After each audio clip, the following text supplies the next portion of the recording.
सभी को नमस्ते। मेरा नाम है अदिति शुक्ला। आप सभी का स्वागत है हमारे शो जिंदगी तेरी मेरी कहानी में, जिसमें कि आज मैं आपको मिलवाने वाली हूँ 1950 में जन्मे एक नौजवान से।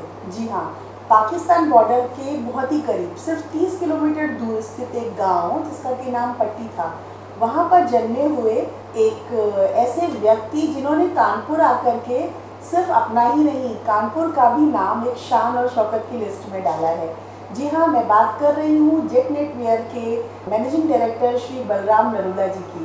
तो आज हम आपको मिलवाने वाले हैं बलराम जी से। नमस्ते सर। नमस्कार। आपका स्वागत है हमारे शो में। नमस्कार जी।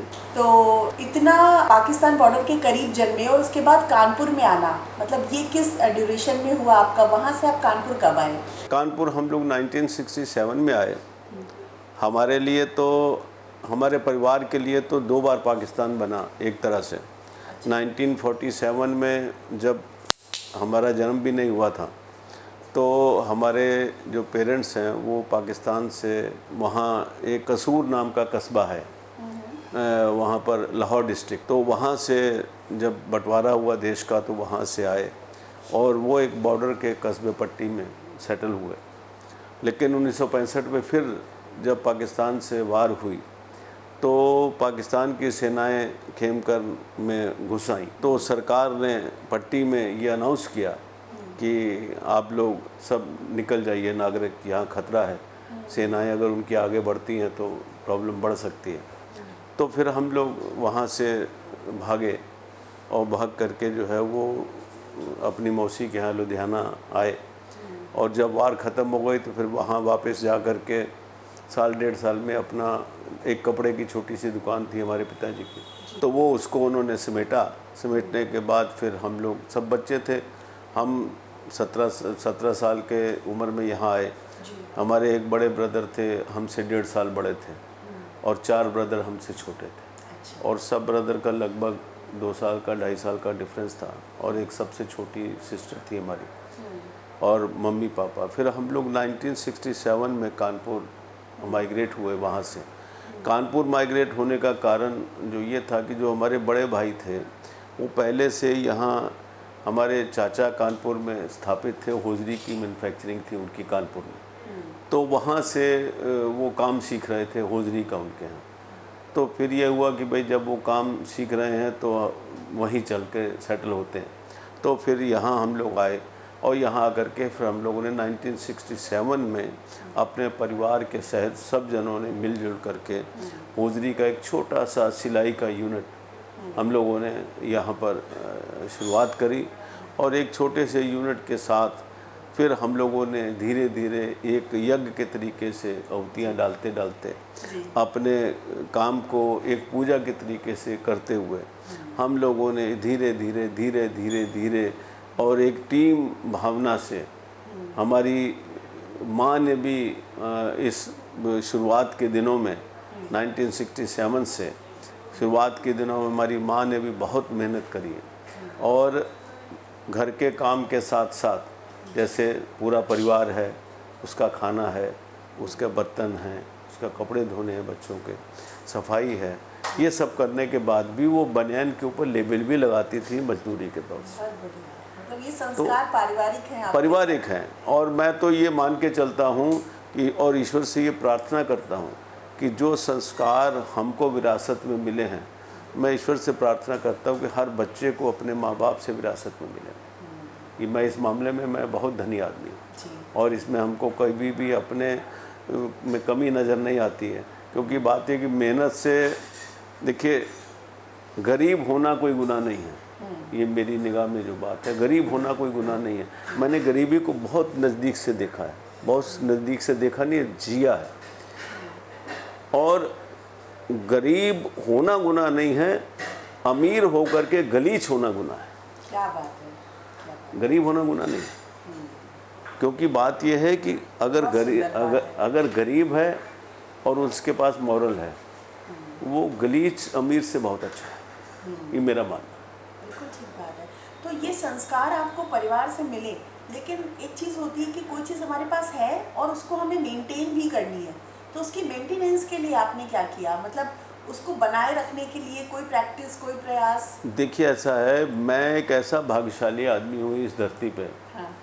कि मैं आज ये कहूँ कि मैंने संस्कार बना दिए, मैंने परिवार को जोड़ लिया, मैंने परिवार को आगे बढ़ा दिया, तो ये मेरी नालायकी है, ये मेरी कुटिलता है। ऐसा नहीं है। मेरे को शुरू से ही ऐसे संस्कार, ऐसा प्यार, ऐसा निर्देशन मिला कि मैं उसको लफ्ज़ों में बयान नहीं कर सकता। 1.5 साल बड़े थे मेरे भाई, उस भाई के रूप में भाई 1.5 साल का फ़र्क क्या होता है जी, साथ के ही होता है। और वो भाई मेरे लिए मेरा बड़ा भाई भी था, मेरा दोस्त भी था, मेरा बिजनेस का गुरु भी था, मेरा परिवार का गुरु भी था और मेरे पापा जी की डेथ के बाद मेरे फादर की जगह पे भी था। और सबसे एक अजीब रिश्ता था उसका मेरे साथ। क्या बोलोगे कि यार ये क्या बोल रहे हो, वो मेरा छोटा भाई भी था। तो आप कहोगे 1.5 साल बड़ा और बड़ा भाई और उसके बाद छोटा भाई, ये क्या बात है? मैं बात वो कर रहा हूँ संस्कारों की कि जो मैं ये मैसेज देना चाहता हूँ कि जो हमको मिला, जो मैंने पाया और जो उस पाने का एक होता है ना कि रिचनेस उसकी वो क्या होती है, वो मैं बताना चाहता हूँ। तो जब मैं बोल रहा हूँ कि वो मेरा छोटा भाई भी था और उसके साथ एक रिश्ता अजीब सा और था मेरा, वो मेरा सबसे प्यारा और एकमात्र दोस्त था।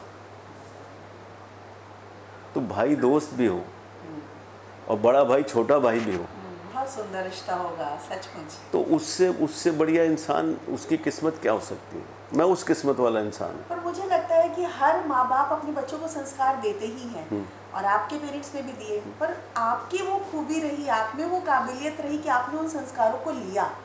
ये भी तो एक हुनर की बात है। आप ये तो क्या जैसे आपने लिया वैसे ही सारे भाई बहनों ने लिया? मैं सदा ये कहता हूँ, किसी गुरु में, इवन ईश्वर में, मैं बहुत बड़ी बात कह रहा हूँ, जी। किसी भी गुरु में और इवन ईश्वर में भी किसी का कल्याण करने की शक्ति नहीं है। बिल्कुल ठीक है, मैं सहमत हूँ आपकी इस बात से। जब तक आदमी स्वयं का कल्याण करने की इच्छा न रखे। बहुत सुंदर, बहुत ही बढ़िया बात है। और इसी के तहत मैंने ये प्रश्न आपसे किया कि आपका वो हुनर, आपकी वो काबिलियत, क्योंकि आपने उन सारी चीज़ों को एक्सेप्ट किया, अडॉप्ट किया। आप देखते हो, आपने कितने पाप देखे हैं, आपने कितने अनर्थ देखे हैं, क्या उनके लिए भगवान नहीं है? क्या वहाँ भगवान फेल है क्या? भगवान को उनको सुधारने की कोई इच्छा नहीं है। बिल्कुल ठीक बात है। जब तक आपके अंदर इच्छा नहीं है, तब तक आपका कल्याण ईश्वर के भी हाथ में नहीं और ईश्वर को आपका कल्याण करने की जरूरत भी नहीं।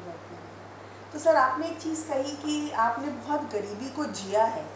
उस समय जब आप वो गरीबी जी रहे थे, तो क्या आपका हौसला बरकरार था कि मैं इससे बाहर निकल जाऊंगा और मैं इन कमियों को दूर करके एक अच्छा संपन्न जीवन व्यतीत कर पाऊंगा? तो वैसा थॉट था उस समय जब आप उसको जी रहे थे?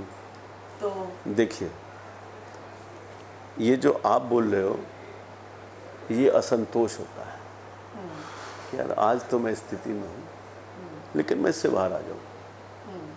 और एक होता है जिस परिस्थिति में आप हो, उस परिस्थिति से आपकी मोहब्बत हो। क्या बात है, बहुत बड़ी बात है। अगर हम गरीबी में हैं तो क्या, जिस पोजीशन में हम हैं उस पोजीशन में क्या इंसान रह नहीं सकता है?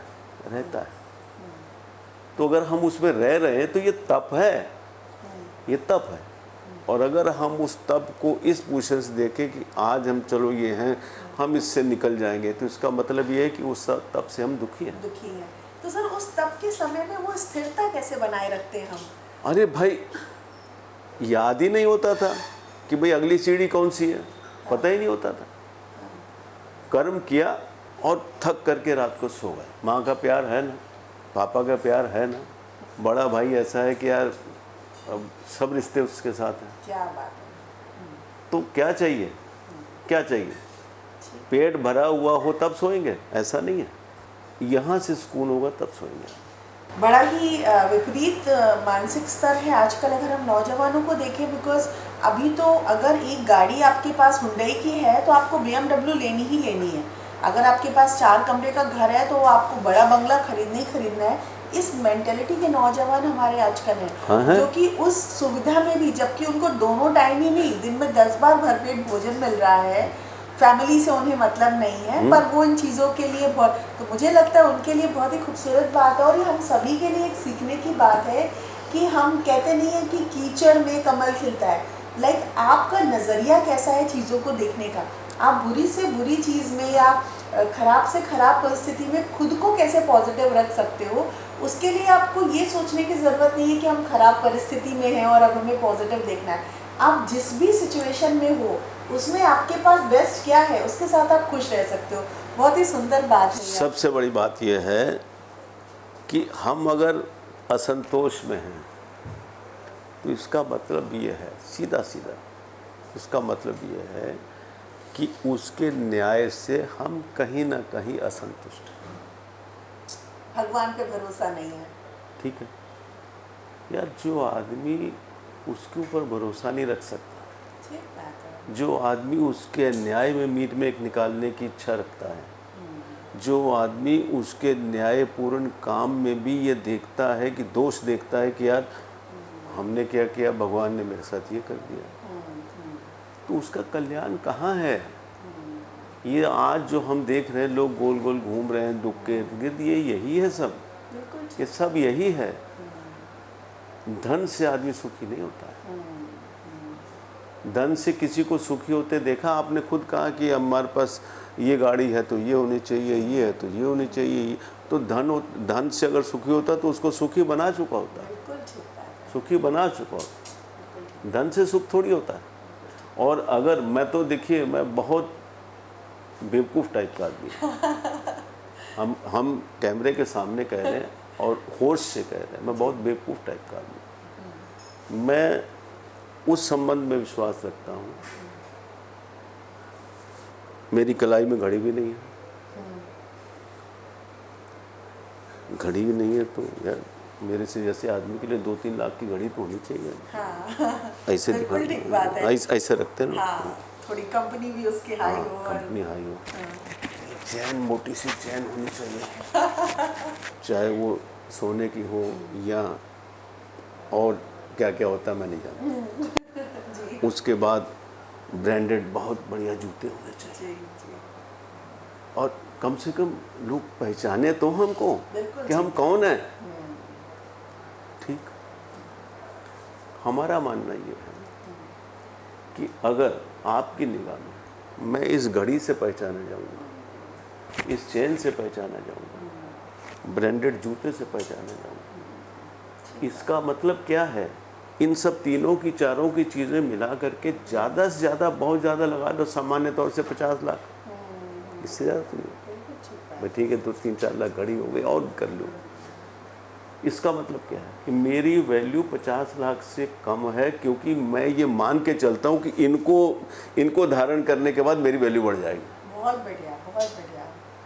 भाई जब मेरी वैल्यू मैं खुद महसूस करता हूँ कि इनके करने से बढ़ जाएगी और लोग हमको पहचानने लगेंगे, तभी लोग हमको पूछेंगे, तो इसका मतलब मेरी वैल्यू अपनी इन तीनों चीज़ों से कम है। बिल्कुल, मतलब हमें अपनी पहचान बताने के लिए कुछ बहुमूल्य वस्तुएं पहननी पड़ती हैं, ताकि लोग हमें जान पाएं और ये समझे कि नहीं भाई ये गिरा पड़ा आदमी नहीं है। हाँ। मैं इस बात के ऊपर पर्पसफुली मैं इस आचरण में रहता हूँ कि जिसको भी हमसे संबंध देखना है, जिसको हमें कुछ देखना है, तो वो घड़ी की वजह से न देखे, वो इसकी वजह से न देखे। अगर उसको लगता है कि इसमें कुछ है तो तब वो रिश्ता रखता है, वो रिश्ता मेरे लिए काम का है। क्या? मैं और कोई किसी रिश्ते को काम का नहीं मानता। आज से 10 साल पहले, 12 साल पहले मेरे लड़के ने हमसे कहा, मैं 3-4 हज़ार की घड़ी पहनता था, आराम से पहन रहा था, ठीक। एक दिन उसने ऑस्ट्रेलिया से MBA करके आया, तो बच्चों की होती है भैया, और उनको लगता है कि हाँ भैया पापा तो, अरे पापा क्या आप 3-4 हज़ार घड़ी पहनते हैं? आपको हटा दिया। तो हमने कितने की घड़ी पहननी चाहिए? अरे कल ले पता नहीं कौन सा नाम लिया, राडो और पता नहीं कौन सा क्या है, और वो मैं घड़ी आपको ला के दूँगा। हाँ। तो हमने कहा तब क्या मैं बड़ा आदमी हो जाऊँगा? तो कहने लगे हाँ भाई। तो हमने कहा एक बात सुनो, हमने उस दिन से टिल उस दिन से अच्छा। वो घड़ी को उतारा और अलग रख दिया। उनका आज के बाद मैं उस रेस से बाहर हूँ, ओह माय गॉड। क्योंकि मेरे पास 2-3 हज़ार की भी नहीं होगी और घड़ी ही नहीं होगी तो रेस काहे की। तो उस दिन से मैंने घड़ी नहीं पहनी। तो सर के उदाहरण से हम लोग एक चीज़ बहुत अच्छे से समझ सकते हैं कि हमारा समय कैसा है वो समझने के लिए हमें घड़ी बांधने की ज़रूरत नहीं है।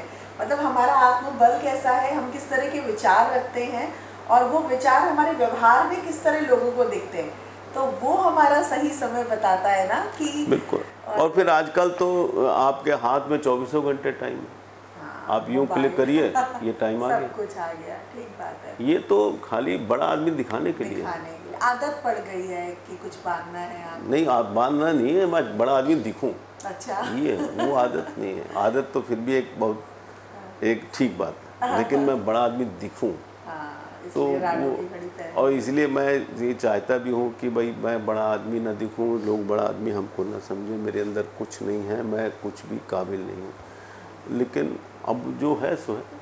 सर आपकी बात मुझे बहुत अच्छी लगी कि भगवान पे जो आपका एक 100% भरोसा है। मतलब अगर हम लोग इस चीज़ को देखें तो हम कहते हैं कि हमें 50% भरोसा है, 50% नहीं है। मतलब हम उसको भरोसे को भी 2 पार्ट में डिवाइड कर देते हैं, नहीं कम ज़्यादा आंक देते हैं।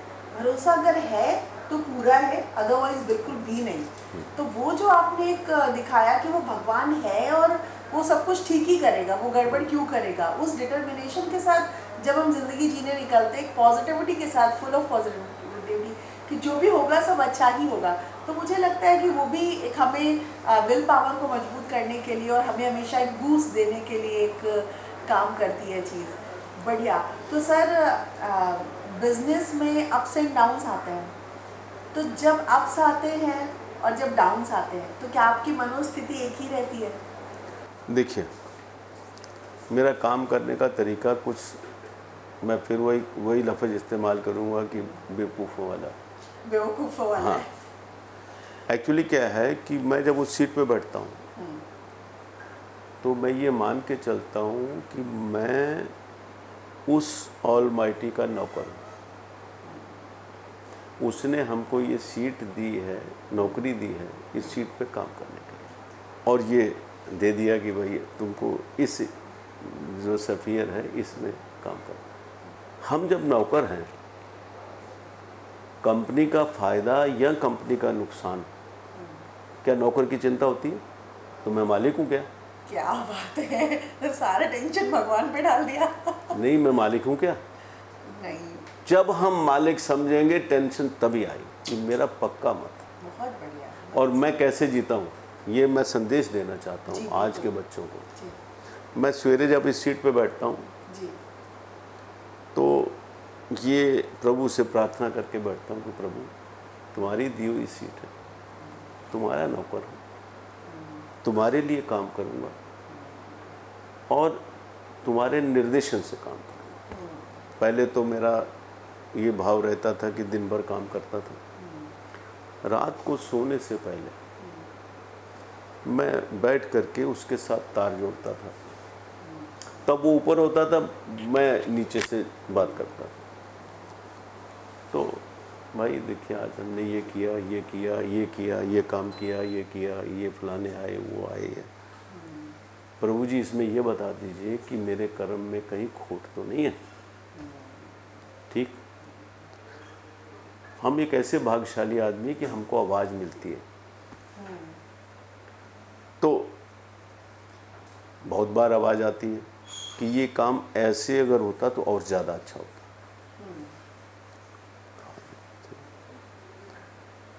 प्रभु आपने कहा है आगे से ये गलती नहीं होगी। ठीक, बहुत बार सब ठीक है। ठीक, प्रभु आपका काम था, आपके लिए किया, आपको चेक करा दिया। अब नेक्स्ट ये है कि ये काम आपको अर्पण है। ये मेरा काम नहीं था, ये मेरे कर्म में नहीं लिखा जाएगा, क्योंकि मैं आपके लिए कर रहा हूँ। तो भगवान से कनेक्शन है आपका डायरेक्ट? मैं तो समझता हूँ।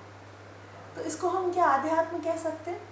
अब देखिए, मैं फिर वही बात आती है, बेवकूफ़ टाइप का आदमी हूँ, इसको क्या नाम देना चाहिए मैं इसमें पढ़ता ही नहीं। हाँ। ये आप जैसे जो ज़्यादा जो लोग हैं, ज़्यादा लिटरेसी रखते हैं, उनका काम है, मेरा काम नहीं। तो मैं जब अर्पण करता हूँ तो उसके बाद एक जिद रोज़ करता हूँ। क्या? देखो प्रभु, ऐसा है, आपका नौकर हूँ, आपके लिए काम करता हूँ और रोज़ आपको अपना काम चेक करा देता हूँ। मेरा कोई होमवर्क पेंडिंग नहीं।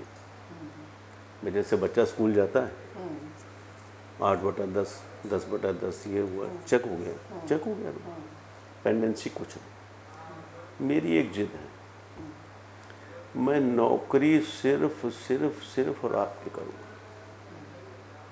मैं किसी की नौकरी नहीं करूँगा आपके अलावा। बिल्कुल हाई क्वालिटी जिद बनाए रखी है आपने अपनी। और ये सब काम हुआ 5 मिनट के अंदर, मैं सोता हूँ और 5 मिनट के अंदर हमको नहीं पता रहता कि मैं कहाँ हूँ। और सवेरे 5 बजे नींद दिन वाली भर के काम के बाद एक साउंड स्लीप, उसके लिए आपको कोई मेडिसिन या नहीं कोई? नहीं, उसके वजह क्या है? अरे भाई, जिसके लिए किया तो उसको चेक करा दिया ना। फ्री हो गए, मैम relax खुश, हो गए। भाई स्टूडेंट को कहता है मैम खुश, ईश्वर खुश, चेक करा दिया, तो आप काहे की चिंता है? ये सब यहाँ का उठ करके वहाँ चला जाता है मालिक के पास। बहुत सुंदर बात है। तो ये बिजनेस और परिवार दोनों को बैलेंस कैसे रखा आपने? हमने कोई रखा ही नहीं। हम कुछ नहीं करते हैं। हाँ। हम कुछ भी नहीं करते, ये हकीकत है। बहुत बहुत बहुत ही बढ़िया बात है कि हमारी कोई मेहनत का क्रेडिट हम खुद को देना नहीं ही नहीं, हमारा चाहते। कोई रोल ही नहीं है। हाँ। हमारा कोई रोल ही नहीं है। जैसी वो बुद्धि देता है वैसा काम करता हूँ। बहुत समझ चाहिए, बहुत स्थिरता चाहिए, इस भाव में हमेशा बने रहना। कुछ भी नहीं चाहिए, बहुत आसान है। हम लोग फालतू में उलझेंगे, हम लोग फालतू में उलझेंगे, कुछ भी नहीं चाहिए। मैंने आपको बताया कि पिछले 5 साल से मैं बिना एसी के सोता हूँ, चाहे कितनी गर्मी हो, चाहे घर हो, चाहे यहाँ ऑफिस हो। कोई आ जाता है, मैं एसी चला देता हूँ, बातें बंद कर। लेकिन हमको उलझन नहीं होती कि यार प्रण तो कर लिया लेकिन बड़े बेचैनी हो रही है। तो यू कैन अंडरस्टैंड कि अगर मई जून की गर्मी है और रात को आप बिना एसी के सो रहे हैं तो मुश्किल होती है। मोस्टली नहीं सो पाते। लेकिन मैं ये नहीं कहता हूँ कि मैं बहुत बड़ा तुर्रम खाऊँ कि मैं ऐसा करता हूँ। ये सब उसकी कृपा है, ये सब उसकी कृपा है। मैं तो वो जैसी बुद्धि देता वैसा काम करता हूँ। तो सर, आज के जो यंगस्टर हैं जो परेशान हैं इन चीज़ों को लेकर के, तो उनको आप क्या मैसेज देना चाहेंगे? लाइक वो अपना काम करते रहे भगवान पे छोड़ के, या उन्हें तो लगेगा चलो हम बैठे हैं, कोई भगवान या कोई ऐसी चीज़ आएगी हमें बताएगी, then we will do the next step? No no no, ऐसा नहीं। भगवान को आपको सुधारने की कोई इच्छा नहीं। उसने आपको इस धरती के ऊपर पूरी आज़ादी दे के भेजा है कि you can do as per your wisdom. बहुत बहुत सही बात है। वो आपकी आज़ादी में दखल नहीं डालता है। कभी नहीं। और आप जैसा करोगे, आप जैसा इच्छा रखोगे। भाई देखिए, हम यहाँ बैठे हैं तो इस लाइट मेरे चेहरे पे पड़ रही, हम लाइट के सामने हैं। लाइट का कोई दोष नहीं है, लाइट दे रही है, ठीक है। मैं यहाँ से उठूँ और मुंह मोड़ करके यूँ बैठ जाऊँ और मेरे चेहरे के आगे अंधेरा आ जाएगा, इसमें लाइट का क्या दोष है?